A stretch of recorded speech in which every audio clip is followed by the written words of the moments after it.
tentang seputar bulan Sya'ban. Banyak sejarah yang dicatat para ulama yang terjadi di bulan Sya'ban. Kemudian amal apa saja yang harus kita lakukan selama bulan Sya'ban ini. Inilah yang kita akan bahas 1 jam ke depan.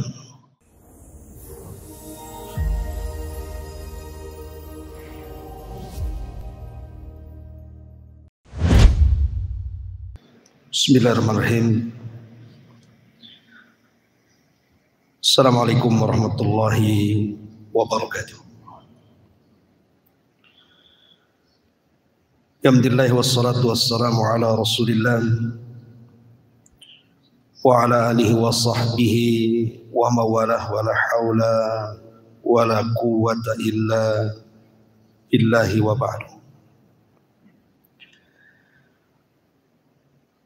Hadirin dan hadirat yang dimuliakan Allah Subhanahu wa taala. Alhamdulillah di pagi hari ini setelah melaksanakan kewajiban Allah salat subuh berjamaah, kita duduk sesaat menunggu syuruk untuk bertalabul ilmi. Karena ini masuk pada permulaan bulan Sya'ban,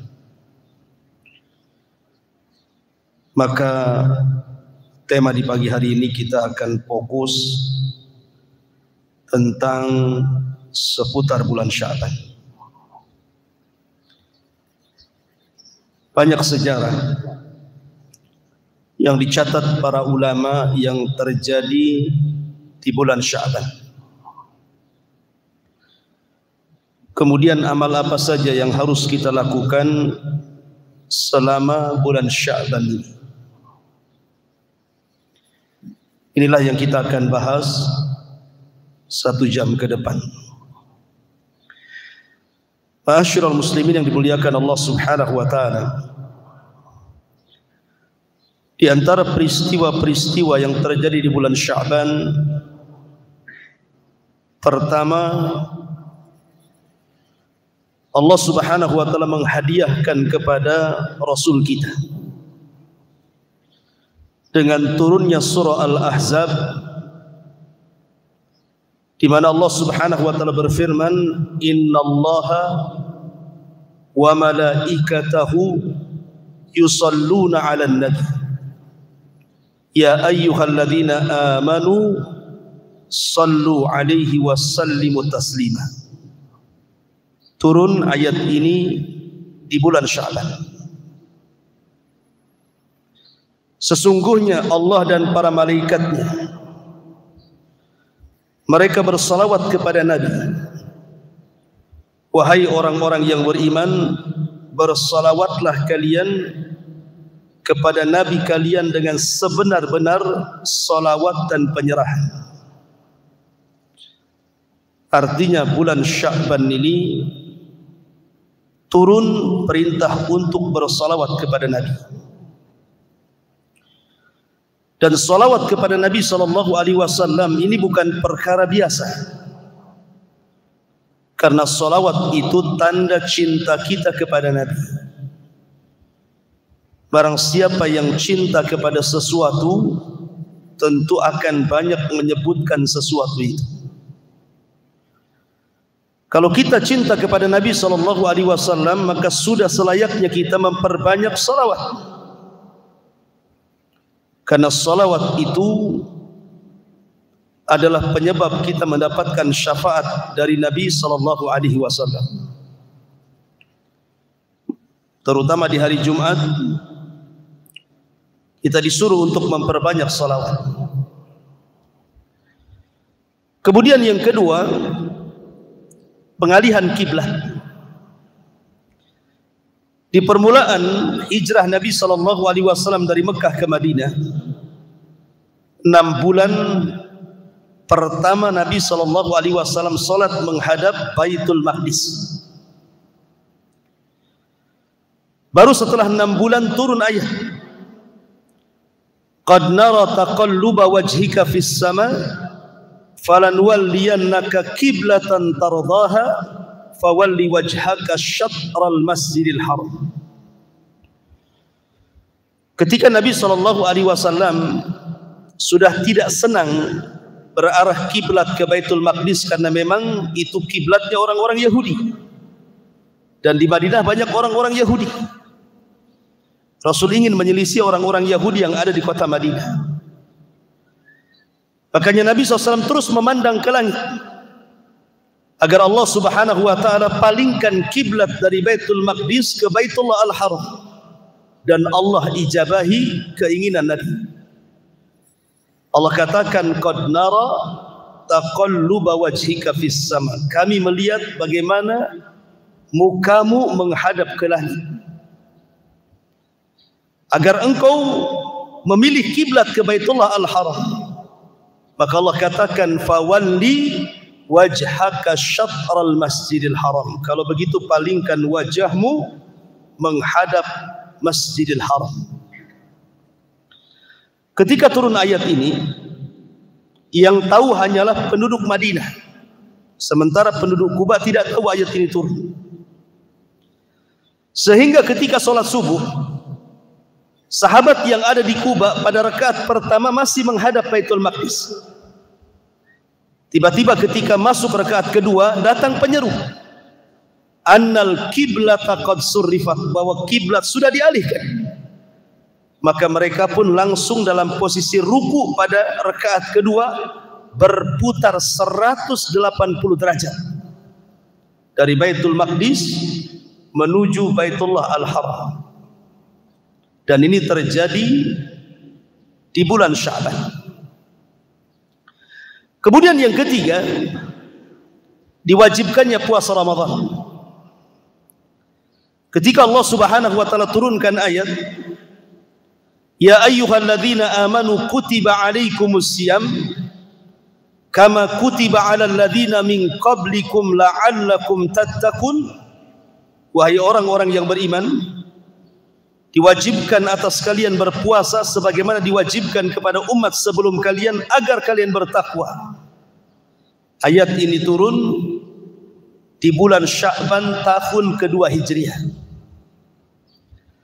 Artinya bulan Sya'ban ini datang perintah puasa Ramadan, yang sebelumnya umat Islam tidak punya puasa sendiri, masih mengikuti puasanya orang-orang Yahudi.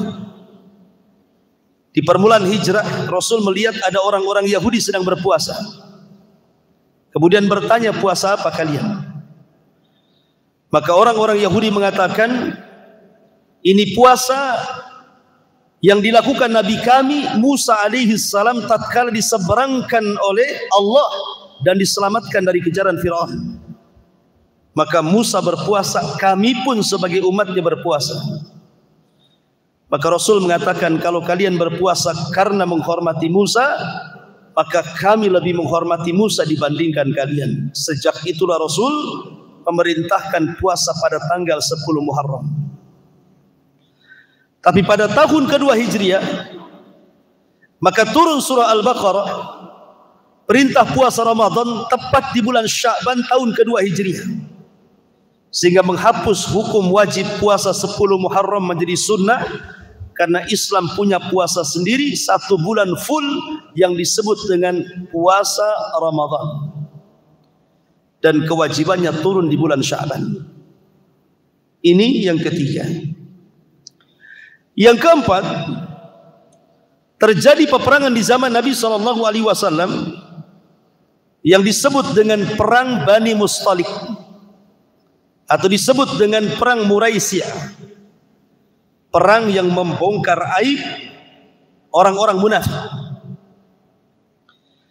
Ketika Nabi SAW mendengar bahwa Bani Mustalik hendak menyerang Madinah, maka Rasul mempersiapkan pasukan menyerang balik. Sebelum diserang, Rasul menyerang dulu, dan Allah menangkan dalam perang Bani Mustalik. Bahkan salah seorang putri daripada pembesar Bani Mustalik, namanya Juwairiyah bintu Huyai, tertawan.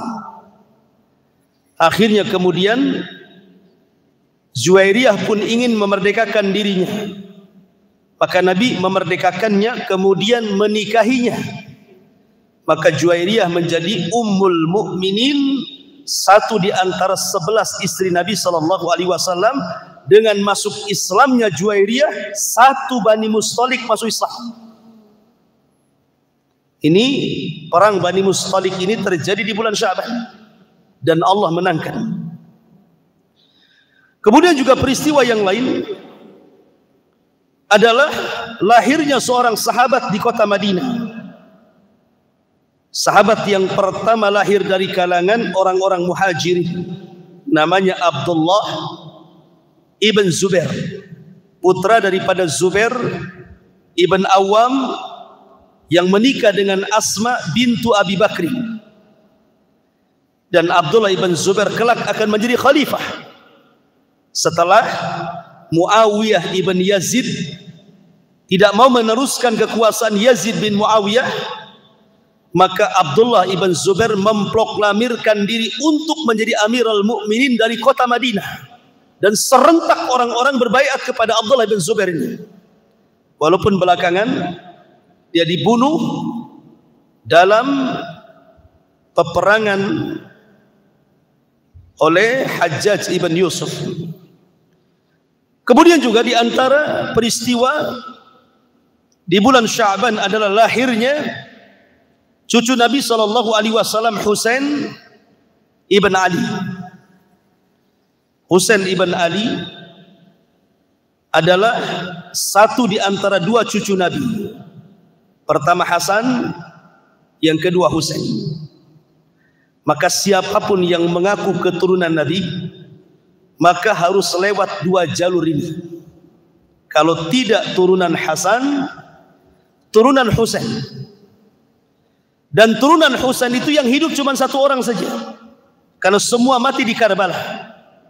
Namanya Ali ibn Husain ibn Ali ibn Abi Talib, yang dikenal dengan Zainul Abidin. Adapun dari Hasan ada dua, Hasan ibn Hasan dan Zaid ibn Hasan. Artinya satu dunia ini kalau mengaku keturunan Nabi SAW harus dari tiga jalur ini.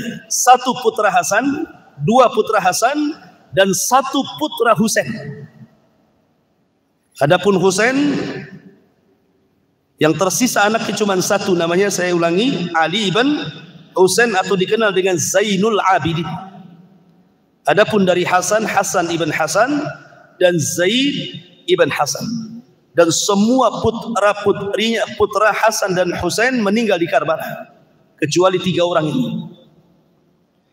Lah Husain itu lahir di bulan Sya'ban. Kemudian juga kalau kita melihat para ulama yang terkenal seperti Abul Haris Lais ibn Sa'ad ibn Abdurrahman, Lais ibn Sa'ad ulama Mesir kala itu, juga lahir di bulan Sya'ban. Dan banyak sekali para ulama yang lahir ataupun wafat di bulan Sya'ban. Intinya bahwa bulan Sya'ban itu bulan bersejarah yang tidak mungkin dilupakan oleh kita semuanya. Taib, ma'asyiral muslimin yang dimuliakan Allah Subhanahu wa taala. Lalu apa saja amalan-amalan yang harus kita lakukan selama bulan Sya'ban ini? Pertama, hadis Usama ibn Zaid radhiyallahu anhu. Ketika dia bertanya kepada Nabi SAW, "Ya Rasulullah, lam araka tasumu syahran minasy-syuhur ma tasumu min Sya'ban." Rasul, aku tidak pernah melihat dirimu berpuasa hampir 1 bulan penuh kecuali di bulan Sya'ban. Maksudnya puasa sunnah. Kalau puasa wajib sudah jelas Ramadan. Maka Nabi SAW memberikan alasan kenapa Rasul memperbanyak puasa di bulan Sya'ban. Kata Nabi SAW, "Dzaka syahru yaghfulu anhu an-nas bainar Rajab war Ramadan. Karena bulan Sya'ban adalah bulan dilalaikan manusia di antara Rajab dan Ramadan. Maksudnya begini, bulan Rajab, bulan kemarin, itu disebut Ashhurul Hurum, satu di antara 4 bulan yang mulia yang disebut dalam surah At-Taubah 36. Dimulai daripada Dzulqa'dah, Dzulhijjah, Muharram, Rajab. Itu disebut 4 bulan mulia, atau bahasa Quran Ashhurul Hurum. Kemudian Ramadan adalah Sayyidus Syuhur, pemimpinnya bulan-bulan. Sementara bulan Sya'ban ini terjepit antara bulan mulia Rajab dengan pemimpin bulan Ramadan. Sehingga manusia lalai bahwa di bulan Sya'ban ini banyak amalan yang bisa kita kerjakan. Kata Al-Hafidz Ibnu Rajab rahimahullahu ta'ala menyebutkan, sebuah amalan yang mendekati yang wajib, maka itu utama. Contoh, salat rawatib. Ada qabliyah, ada ba'diyah. Dari sekian salat sunnah yang bisa menempel kekurangan-kekurangan salat wajib adalah qabliyah atau ba'diyah, atau disebut dengan sunnah ar-rawatib. Dan itu salat sunnah terbaik dari seluruh salat sunnah yang ada. Kenapa? Karena berdekatan dengan salat wajib. Begitu juga puasa. Ketika puasa Sya'ban itu berdekatan dengan Ramadan, maka sama halnya puasa Sya'ban itu dengan qabliyah sebelum melaksanakan wajib. Begitu juga puasa 6 hari di bulan Syawal, itu sama posisinya dengan ba'diyah dalam salat rawatib. Maka setiap ibadah yang mendekati ibadah wajib, maka ibadah itu utama. Satu. Yang kedua, ibadah di tempat manusia dilalaikan, maka pahalanya jauh lebih besar dibandingkan ibadah di mana manusia memperhatikan. Contoh, salat duha. Kita tahu waktu duha dari terbit matahari sampai duhur itu disebut duha. Waktu ini adalah waktu di mana manusia sedang sibuk dunia. Yang ke sawah, yang ke ladang, yang ke kantor, yang ke pasar, yang bekerja. Tiba-tiba di saat manusia sedang sibuk mengejar dunia, Anda keluar, kemudian melaksanakan duha, berarti Anda orang pilihan. Makanya duha adalah ibadah yang sangat istimewa, karena dilakukan di tengah-tengah orang lalai mengejar dunia, Anda mengejar akhirat. Maka disebut salatul awabin. Salat duha itu disebut salatnya orang-orang yang bertobat. Maka ketika orang beribadah di bulan Sya'ban, karena orang lalai disibukkan dengan mencari dunia untuk persiapan Ramadan, apalagi terjepit antara bulan mulia Rajab dan Ramadan, maka orang yang beramal di bulan Sya'ban itu lebih utama, pahalanya besar, karena di tengah-tengah manusia sedang sibuk mengejar dunia persiapan Ramadan, Anda mengejar akhirat. Kemudian yang ketiga, amalan yang dilupakan manusia mendekati keikhlasan dibandingkan amalan yang manusia tahu bahwa itu sebuah hal yang utama. Karena pada dasarnya amalan itu adalah disembunyikan, dan itu tanda keikhlasan. Boleh ditampakkan kalau ada hal yang memang memerlukan untuk ditampakkan, tapi pada dasarnya amalan itu sebaiknya tidak ditampakkan. Lah ketika bulan Sya'ban dilupakan manusia karena bukan bulan mulia, sehingga terkadang manusia tidak memandang. Maka orang yang beribadah di situ lebih dekat kepada ikhlas dibandingkan tidaknya. Maka dari 3 perkara ini, amalan di bulan Rajab luar biasa. Lah salah satunya adalah puasa. Memperbanyak puasa.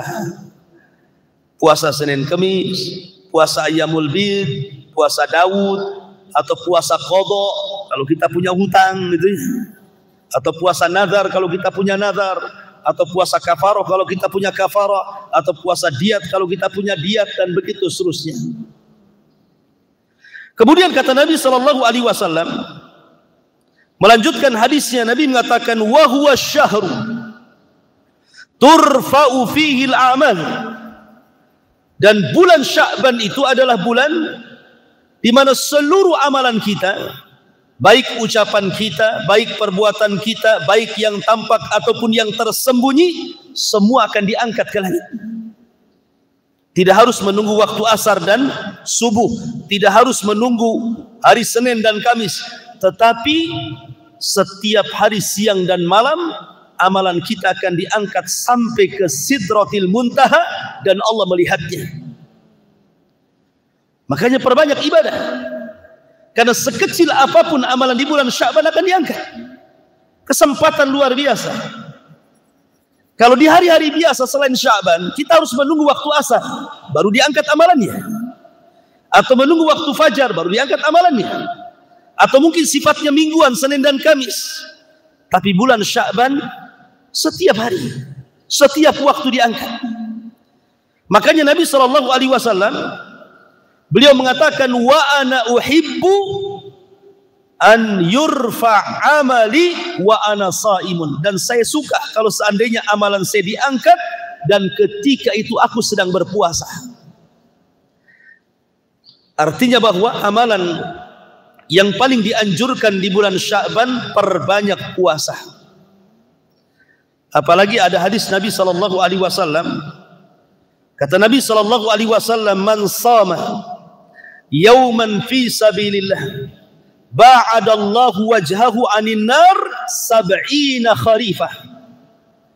Barang siapa yang berpuasa satu hari saja, satu hari saja dia berpuasa sunnah karena Allah, maka Allah akan jauhkan wajahnya dari api Jahannam sejauh 70 musim. Itu satu puasa.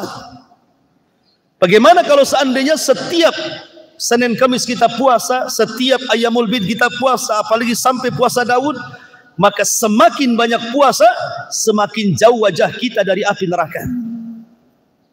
Karena puasa itu tameng antara kita dengan neraka. Maka amalan yang pertama adalah berpuasa. Apalagi puasa ini adalah dalam rangka persiapan. Orang yang sering puasa di bulan Sya'ban, maka dia masuk di bulan Ramadan tidak kaget. Karena sudah terbiasa puasa di bulan Sya'ban, maka masuk Ramadan perutnya tidak kaget, kan gitu. Coba orang nggak pernah puasa 1 tahun, tiba-tiba masuk Ramadan, mungkin seminggu pertama puasa tidur saja ya. Stabilnya minggu depannya tuh biasanya.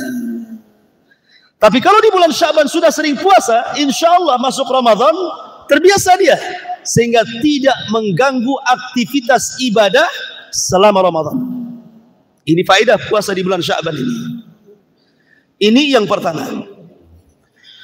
Yang kedua, para ulama menyebut bulan Sya'ban itu adalah syahrul qurrah, bulannya orang yang banyak membaca Al-Quran. Jadi para ulama salaf dulu menjadikan Sya'ban ini untuk qiraatul Quran, untuk membaca Quran. Sebagian mereka murajaah hafalan, sebagian mereka menghafal hafalan baru, sebagian mereka membaca, supaya ketika masuk Ramadan yang tadinya tidak lancar jadi lancar. Orang kalau bisa baca Quran, tapi kalau tidak pernah dibaca, mau baca itu kadang-kadang tidak lancar dia. Atau orang yang hafal Quran, kalau tidak pernah dimurojaah bisa lupa tuh hafalannya. Makanya bulan Sya'ban kesempatan kita baca Quran, minimalnya melancarkan lidah. Ketika kita masuk Ramadan, kita bisa menghatamkan Al-Quran dengan cepat kalau bacaan kita lihai. Tapi kalau tertati-tati kapan hatamnya? Dan sebagian para ulama mereka menghafal supaya ketika Qiyamul Lail mereka punya hafalan. Makanya syahrul qurra, bulannya orang-orang yang membaca Quran. Maka perbanyak baca Quran di bulan Sya'ban, supaya masuk Ramadan betul-betul kita sudah lancar membaca Quran, banyak hafalan Al-Quran, dan kita bisa sholat malam dengan memperpanjang bacaan Quran. Ini amalan yang kedua. Amalan yang ketiga, karena ada hadis Nabi Sallallahu Alaihi Wasallam. Nabi Sallallahu Alaihi Wasallam mengatakan, Inna Allaha yattali'u ala khalqihi fi nisfin minas sya'ban. Walaupun hadis ini oleh sebagian para ulama dilemahkan, tetapi sebagian ulama ada yang mensahihkan, seperti Syekh Nasiruddin Al-Albani rahimahullahu taala mensahihkan hadis ini, di mana Allah Subhanahu wa taala setiap pertengahan bulan Sya'ban, atau disebut dengan nisfu Sya'ban, Allah turun kemudian melihat hamba-hambanya, fayaghfiru li jami'i khalqi, maka Allah akan ampuni semua makhluknya, illa, kecuali dua manusia, tidak akan diampuni, bahkan tidak akan diangkat amalannya. Kata Nabi SAW, illa li musyrikin. Pertama, orang yang melakukan kesyirikan. Maka orang yang melakukan kesyirikan di bulan Sya'ban tidak akan pernah diampuni dan tidak akan diangkat amalannya. Karena syirik sendiri membatalkan amal. La in asyrakta la yahbatanna amaluka wa la takunanna minal khasirin. Barang siapa yang melakukan kesyirikan, hancur lebur amalan kalian dan kalian termasuk orang yang rugi. Kalau amalan kita hancur lebur, lalu apa yang diangkat? Oleh karena itulah maka hindari kesyirikan. Seperti datang ke dukun, percaya kepada tangkal-tangkal, masih percaya kepada kelenik-kelenik, meminta kepada selain Allah, dan begitu seterusnya. Yang kedua, al-musakhin. Musakhin itu artinya orang yang ada kedengkian dalam hatinya, hasad. Nabi SAW mengatakan, iyyakum wal hasad, fa innal hasada ya'kulul hasanat kama ta'kulun narul khatab. Hati-hati kalian jangan hasad, karena hasad itu akan menghilangkan semua kebaikan, seperti kayu bakar dilalap api yang sangat besar, hilang jadi debu. Disinilah kemiripan kenapa Rasul menyebutkan dua perkara, dengki, hasad, dan juga syirik, karena sama-sama melebur amalan. Kalau amalannya hilang, lalu apa yang diangkat? Orang hasad dihilangkan dengan hasad amalannya, orang syirik dihilangkan amalan dengan kesyirikannya, sehingga tidak bisa diangkat ke langit. Apa yang mau diangkat? Dua-duanya dihilangkan oleh Allah Subhanahu wa taala. Makanya kata para ulama, ma'asyiral muslimin yang dimuliakan Allah Subhanahu wa taala, amalan di bulan Sya'ban ini menjaga lisan. Menjaga lisan ini penting. Ada hal yang ingin saya sampaikan sedikit soal menjaga lisan dan menjaga hati. Ini penting di bulan Sya'ban ini, hati dan lisan harus dijaga. Karena lisan yang membuat orang kemudian berselisih, saudara jadi bermusuhan, silaturahim jadi putus, dan itu penyebab amalan kita tidak diangkat. Yang kedua, hati. Hati juga sama. Kalau hati kita tidak bersih, maka akan tertanam hasad dan dengki dalam hatinya. Kalau sudah tertanam hasad, dengki, dendam, dan yang semacamnya, maka amalan kita tidak akan diangkat. Maka tipnya nih, saya kasih tahu tipnya. Bagaimana caranya supaya hati kita ini tenang dan lisan kita tidak mengucapkan kalimat kotor. Seandainya ada di antara saudara kita, atau tetangga kita, atau kawan kita, atau siapapun di antara kita yang membicarakan kita, mungkin menggibah kita, mungkin mencaci maki kita, mungkin meledek kita, membuli kita, menghina kita, membongkar aib kita, lalu apa yang harus kita lakukan? Pertama, ini kaidah namanya. Ingat, manusia tidak akan selamat dari celaan manusia. Siapapun Anda, tidak akan selamat dari celaan manusia. Umpamanya Anda ingin selamat, saya ingin tinggal di rumah, nggak mungkin keluar. Tetap saja orang nyangka Anda sakit jiwa, nggak pernah keluar rumah. Kalaupun orang umpamanya keluar, berkawan dengan semua orang, mungkin orang anggap antum kepo. Semua ingin masuk pada perkara orang. Orang itu tidak akan selamat dari ucapan orang. Karena orang itu tidak akan selamat dari ucapan orang, maka jadikan ucapan orang itu seperti debu. Kata orang Arab, jadikan kalam manusia itu kalhubar, seperti debu. Maksudnya begini, kalau ada yang mencela, kalaupun ada yang memuji, maka hati kita harus sama saja. Orang mencela kita, hati kita tetap seperti itu. Orang memuji kita, hati kita pun tetap seperti itu. Tidak boleh berubah. Karena ucapan manusia itu bukan rizki. Maksudnya begini, bukan berarti kalau orang mencela saya kemudian saya pendek umur, atau bukan berarti orang itu memuji saya jadi panjang umur. Tidak, ucapan manusia bukan rizki. Orang mencela saya jadi kaya, enggak juga. Orang memuji saya jadi miskin atau sebaliknya. Bukan, ucapan orang itu bukan rizki. Sebab kalau seandainya ucapan orang itu rizki, orang yang paling kaya itu orang yang cerewet. Maka kita katakan bahwa tetapkan hati dalam satu kondisi. Mau dicela orang, tetap seperti itu. Mau dipuji orang, tetap seperti itu. Karena terkadang orang itu bertepuk tangan kalau kita berhasil. Tapi mereka meletakkan tangan di wajah kalau kita tersungkur. Begitulah manusia. Maka jangan jadikan celaan dan pujian menjadikan hati kita berubah. Jangan pula kalau orang memuji kita mengaca, kalau ada orang mencela kita putuskan kacanya. Bukan begitu. Hati orang mulia tidak akan berubah. Hati orang mulia tidak akan berubah. Ma'asyiral muslimin yang dimuliakan Allah Azza wa Jalla. Kemudian apabila kita melihat ada kemurkaan pada orang lain, berarti hatinya sedang ada api yang sedang murka kepada kita. Jangan pernah pindahkan api yang ada pada hati orang itu dipindahkan ke hati kita. Biarkan dia yang terbakar. Jangan pula api orang itu dimasukkan ke hati kita sehingga kita ikut terbakar. Sebab kalau seandainya kemudian kemarahan orang kita letakkan di kemarahan kita, lalu tidak ada bedanya mana orang baik, mana orang tidak baik. Supaya kita ini ada terbedakan, oh saya orang berakal, dia tidak berakal, selesai. Jangan pula orang itu marah, kita ikut marah pula. Lalu apa bedanya ada dengan dia kalau begitu? Maka jaga hati, jangan pindahkan api pada hati orang, dipindahkan ke hati kita pula. Kemudian ma'asyiral muslimin yang dimuliakan Allah Subhanahu wa taala.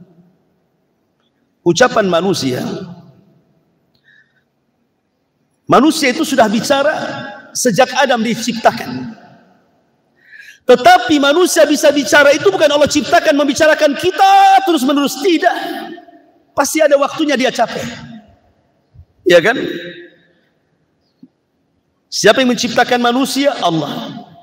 Siapa yang menciptakan ucapan manusia? Allah. Apakah ketika Allah menciptakan ucapan itu ditujukan kepada kita seumur hidup dia? Tidak. Ya sekali-kali dia mencela kita, lebihnya mungkin dia berbicara tentang yang lain, kan begitu. Maka kita berpatokan kepada surah Luqman ketika Allah Subhanahu wa taala katakan inna ankarul aswad la sautul hamir. Sesungguhnya seburuk-buruk ucapan adalah ucapan keledai. Siapa yang menciptakan keledai? Allah. Siapa yang menciptakan suara keledai? Allah. Siapa yang mengatakan seburuk-buruk suara keledai? Allah juga. Artinya ada manusia itu yang seperti keledai. Diciptakan hanya untuk mencaci, memaki, menggibah, menghina dan begitu seterusnya. Tidak perlu didudukan kan begitu. Anggap saja keledai, selesai. Senang jadi orang yang beriman itu. Ma'asyiral muslimin yang dimuliakan Allah Azza wa Jalla, ambil kaidah dari kisah Ashabul Kahfi. Ashabul Kahfi itu anak muda, anak-anak pejabat yang kumpul. Kerajaan buat ulang tahun, mengundang semua anak pejabat dari daerah-daerah. Rupanya dalam ulang tahun itu ada sesembahan kepada berhala. Anak-anak pejabat ini yang beragama kepada Isa bin Maryam tidak setuju. Ini apa, ini kesyirikan. Akhirnya mereka pun tidak mau ikut hadir dalam ulang tahun kerajaan, mereka pun menyendiri. Akhirnya ada lagi, sampai ada 7 orang anak muda yang sepakat tidak akan nyembah berhala. Ditangkaplah 7 anak muda ini. Tetapi anak muda ini meminta 3 waktu untuk berpikir, 3 hari untuk berpikir. Rupanya 3 hari ini digunakan untuk kabur. Kaburlah 7 pemuda Ashabul Kahfi dengan 1 anjing ini. Akhirnya lari ke dalam gua. Ketika masuk ke dalam gua, Allah tidurkan 300 tahun lebih, 3 abad lebih. Setelah kemudian 3 abad lebih, 300 tahun lebih, satu di antara mereka terbangun. Kemudian lapar, ingin membeli makanan. Keluarlah 1 orang ini dan tidak membangunkan yang lainnya. Ketika hendak membeli makanan, mata uangnya berbeda. Sampai pedagangnya bingung, ini mata uang kapan ini? Nggak laku ini. Akhirnya kemudian tersebarlah, karena itu mata uang zaman kuno gitu ya. Sampailah ke sang raja, dan rajanya sudah berubah. Kalau dulu rajanya berbuat syirik, menyekutukan Allah Azza wa Jalla, yang sekarang ini rajanya sudah beriman kepada Allah Azza wa Jalla. Akhirnya kemudian diceritakan tentang kisah mereka, tidak percaya raja, akhirnya disamperi ke gua, dibangunkan 7 orang itu. Kemudian bercerita, dari situlah Ashabul Kahfi dihormati. Yang ingin saya katakan, lihat Ashabul Kahfi, mereka tidur. Mereka tidak melawan sang raja dengan senjata. Mereka tidak melawan raja orang yang melakukan kesyirikan itu dengan pasukan. Mereka hanya masuk gua, kemudian tidur, kemudian bangun, raja zalim sudah nggak ada. Yang ada raja orang yang beriman. Dilawan dengan cara apa? Dengan cara tidur. Tidur itu bisa melawan musuh. Ashabul Kahfi tidak perang. Dia tidak melawan raja zalim. Dia hanya tidur saja. Terbangun, sudah kalah rajanya. Bayangkan. Artinya kalau seandainya ada orang yang mencela, ada orang yang memaki, ada orang yang menzalimi, tidur saja. Jangan pedulikan. Kayak Ashabul Kahfi, nggak pedulikan kan? Artinya tidur itu jangan dipedulikan, anggap nggak kenal. Tetangga mencela kita, nggak kenal saya, walaupun tetangganya, supaya nggak kepikiran. Lihat Ashabul Kahfi menang dengan tidur. Itulah kaidah caranya muamalah dengan manusia namanya. Ya. Ma'asyiral muslimin yang dimuliakan Allah Azza wa Jalla, dan jangan pernah mengadu kecuali kepada Allah. Kalau antum disakiti, kalau anda dibuli, difitnah, digibah, jangan mengadu kepada Facebook, kepada Instagram, kepada grup, kepada macam-macam di zaman sekarang kan gitu ya. Masalah sedikit nulis status. Ngapain tulis status? Nabi SAW ketika ke Taif, Nabi itu dari Taif ya. Bayangkan orang Taif ini kurang ajarnya sama nabinya, mulai dari anak kecil, perempuan, mak-mak, ibu-ibu, laki-laki, semua melempari Nabi. 10 hari Rasul di Taif, door to door berdakwah, tidak ada satupun orang yang menerima dakwah Rasul. Yang ada sepakat satu Taif mengusir Nabi. Yang hebatnya anak-anak ikut melempar. Bayangkan apa doa Nabi SAW. Apa Nabi mengatakan, ya Rabb, aku ini nabimu, kenapa gak ditolong? Aku ini Rasulmu, kenapa kau diam saja? Aku ini ulul azmi, kenapa mereka melempari kok aku sampai berdarah-darah begini? Kok nggak ada malaikat yang datang? Nggak juga Nabi mengatakan seperti itu. Nabi hanya mengatakan, Allahumma ilaika ashku dha'fa quwwati wa qillati hilati wa hawani 'alan nas. Ya arhamar rahimin, anta rabbul mustad'afin wa anta rabbi ila man takiluni. Sampai kepada doa yang terakhir Rasul mengatakan, ya Allah, kepadamu aku mengadukan kelemahan, kekurangan daya upayaku di hadapan manusia. Wahai Tuhan yang maha karim, maha rahman, maha rahim, engkaulah Tuhan orang-orang yang lemah, dan engkau pula pelindungku. Selama engkau tidak murka kepadaku, aku tidak peduli dengan ucapan manusia. Artinya bahwa selama Allah tidak murka kepada kita, manusia mau fitnah kita silahkan. Hina di mata manusia, jangan hina di mata Allah, itu saja. Daripada hina di mata Allah, dipuji di mata manusia, buat apa Anda hidup? Mendingan kita ini terhina di mata manusia tapi terangkat di mata Allah. Karena sesungguhnya kemuliaan itu datang dari Allah Subhanahu wa taala, bukan dari manusia. Karena orang yang mencari keridhaan manusia selamanya tidak akan dapat. Makanya ada istilah ridhan nas ghayatun la tuhsa. Keridhaan manusia itu tidak ada ujung pangkalnya. Anda berbuat baik, ada yang enggak suka. Apalagi Anda berbuat jahat, makin banyak orang yang tak suka. Berbuat baik saja ada orang yang mencibir kita, apalagi berbuat jahat. Artinya bahwa kalau Anda ingin selamat dari lisan manusia, sampai kiamat enggak akan selamat dari lisan manusia. Karena manusia tidak akan selamat dari manusia, dan manusia tidak akan selamat dari ujian Allah Subhanahu wa taala. Maka dari sini jaga lisan, jaga hati. Ini bulan Sya'ban, tempat amalan kita diangkat kepada Allah Subhanahu wa taala. Ini penting, ya. Kemudian juga amalan berikutnya adalah bersedekah. Bersedekah, perbanyak sedekah di bulan Sya'ban. Mumpung di bulan Sya'ban, sekecil apapun sedekah kita akan diangkat ke langit. Sedekah tidak mesti uang. Sedekah itu lemparan senyum kita kepada saudara kita aja sedekah. Rasul mengatakan tabassumuka li akhika sadaqah. Lemparan senyummu kepada saudaramu itu sedekah. Artinya bahwa sedekah itu umum. Ya, bisa dengan uang, bisa dengan membantu dengan tenaga, bisa dengan senyuman, bisa dengan akhlak, dengan tasbih, dengan takbir, dengan al-amru bil ma'ruf wan nahyu anil munkar, dan begitu seterusnya. Sedekah itu umum. Maka perbanyak sedekah di bulan Sya'ban. Ma'asyiral muslimin yang dimuliakan Allah Subhanahu wa taala, intinya bahwa bulan Sya'ban adalah bulan diangkatnya amalan. Perbanyak puasa, baca Quran, bersedekah, jaga lisan, jaga hati, dan amalan-amalan yang lainnya, karena ini bulan tempat diangkatnya amal kita di hadapan Allah Subhanahu wa taala. Baik, sudah jam 6 lebih. Mudah-mudahan ada manfaatnya. Subhanallah bihamdika asyhadu an la ilaha illa anta astaghfiruka wa atubu ilaik. Allahu ta'ala alam. Assalamualaikum warahmatullahi wabarakatuh.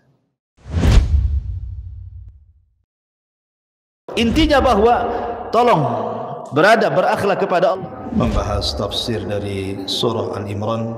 Lahirlah Imam Muslim, Abi Dawud, Tirmidzi, Ibnu Hibban. Jadi ketika Yunus alaihi salatu wassalam terkena undian itu,